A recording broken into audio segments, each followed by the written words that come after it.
como traduzir né para o inglês. Como traduzir I mean para o português.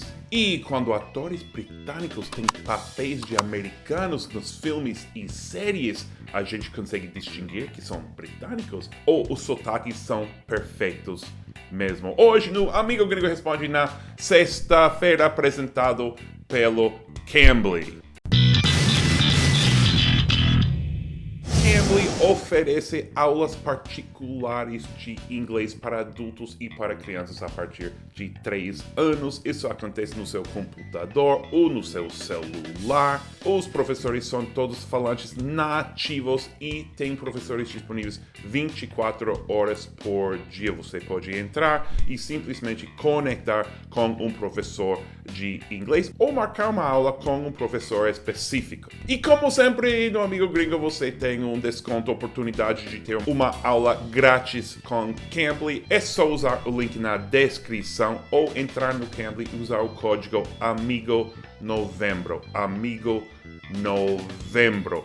Cambly também oferece uma aula de Cambly Kids para crianças por R$1. Uma aula de 30 minutos por R$1. Então deixa a vergonha de lado e melhore seu inglês. E não se preocupe, tem professores para todos os níveis e até alguns que falam português. E vamos falar hoje por primeira vez com um professor que mora no Brasil, um americano que mora no Brasil, que vai nos ajudar a responder a essas dúvidas. Então, vou conectar com ele pelo Cambly e vamos responder as suas dúvidas. Mais duas coisas. Se você tem qualquer dúvida sobre o inglês, pode mandar nos comentários. E a segunda coisa é, eu quero que vocês vejam minha camiseta, diz Ma Influencer. Que legal. Não sou má influencer, mas acho engraçado. Foi um presente dos meus amigos queridos do Brasil, a família Benson. Vocês conhecem eles dos meus vídeos com eles sobre Natal e sobre o batizado do meu afilhado, o Bruno. Então, vamos conectar com o Jamie no Brasil.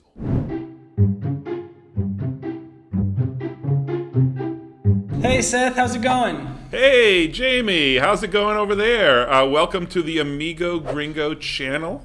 Hope you're ready to answer some English questions for us. Oh man, first of all, thanks for having me, and of course, always ready for some good English questions. Now, you are unique of the teachers I've had on because you live in Brazil. Where are you and why are you there? I came to Brazil because, I fell in love with a Brazilian woman and I wanted to see her culture and everything about it. I've been here for 2 years and it's been an excellent experience. And I live in Zona Leste, or in English, the East Zone of São Paulo. Okay, and it's a great time here. Ok, a primeira pergunta é do Aurélio, que é de Rio Preto, São Paulo, interior de São Paulo. E ele escreveu: Amigo Gringo, usa-se o né em tudo, que nada mais é do que puxar um assunto ou chamar atenção para concordar. Teria algo tão similar entre as duas línguas brasileira e estadunidense? The famous né. Is there an equivalent in English, or are there multiple equivalents, or what do we make of Yeah, né? so the first thing I would like to say is in Portuguese, or from my observation living here, is I feel like there are a few nets, right? So here you hear people say né, noé, and then like eu noé, and they're all pretty much the same thing. In English, we just have one that really comes to mind, and that's right. So I can say, I have this cup of water. I say, that's some good water, right? Yeah. It's like, do you agree? But I don't necessarily expect a response. It's right. It's exactly the same as nah. When you say nah, then it's not like the person has to say Oh yeah, eu concordo. No, it's not. Imagine if everyone always answered every time someone said nah. That would be a real pain. Here's a thought I had. So usually it's right, right?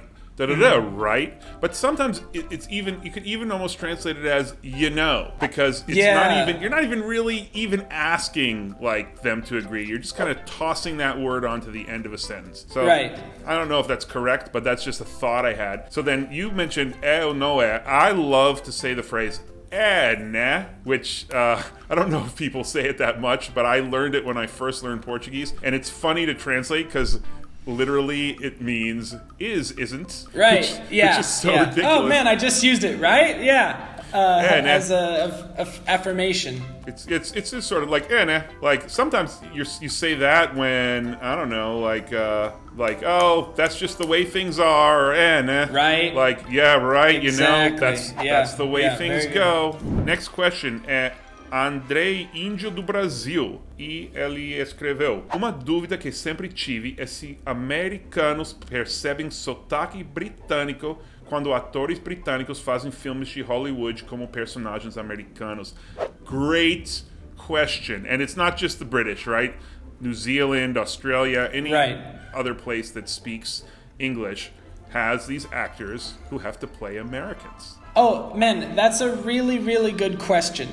And the first actor I thought of in reference to that is Hugh Jackman. So Hugh Jackman, the actor that plays Wolverine, he's actually Australian.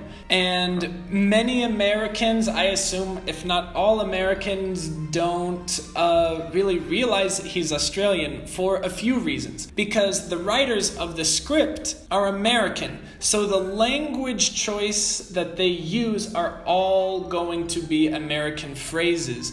And the actors go through, I assume, would be a lot of training and practicing to make sure they get that accent right before they start filming a movie. Absolutely. So my answer is, as far as the examples I can remember, it's always perfect. Like, I can never tell. So the example I know most about, and I know it's a show that's popular in Brazil, is House. Yes. The doctor show. And Hugh Laurie is British. And I did not know he was British. I probably saw 5 seasons of House, and then you know what happened? I saw Hugh Laurie come on like Saturday Night Live was how I learned. He hosted Saturday Night Live. I think I saw him on some late night show, like David Letterman back in the day or something like that, and I just couldn't believe it. I thought he was faking a British accent when he came on. I agree. Okay, great. Let's move on. I like this next question. It's from Black Lucas. Dúvida para amigo gringo responde: qual a diferença entre lawyer, advocate e attorney?